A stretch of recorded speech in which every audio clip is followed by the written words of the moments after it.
Madam, या ठिकाणी पाळदी गावामध्ये काल दंगल झालेली आहे. दोन गट समोरासमोर आलेले आहेत. आताची काय नेमकी परिस्थिती आणि किती आरोपींना ताब्यात घेतलेले आहे? काल रोजी रात्री धरणगाव पोलीस स्टेशन अंतर्गत पाळदी या गावामध्ये एक दोन गटातील भांडणाचं पर्यावसन हे थोडंसं काही दुकानांची जाळपोळ करण्यामध्ये झालं होतं. त्या संदर्भाने पाळदी पोलीस स्टेशन OP अंतर्गत गुन्हा दाखल झालेला आहे आता, आणि काही लोकांना आम्ही ताब्यात घेतलेला आहे. सध्या इथे मोठ्या प्रमाणात फौजपाठा उपलब्ध आहे आणि सध्या तरी इथे शांतता आहे.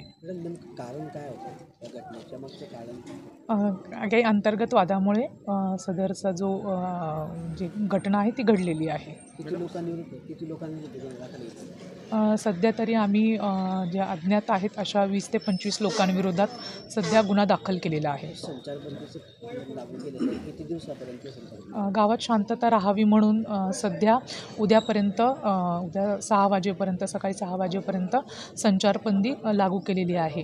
जर शांतता आढळली तर त्यानंतर संचारबंदीही उठवण्यात येईल. काय आव्हान असेल लोकांना हेच आव्हान असेल की आपण गावामध्ये शांतता राखावी, कायदा व सुव्यवस्थेचा कुठलाही प्रश्न हा निर्माण होणार नाही, आपलं असं वर्तन नसावं.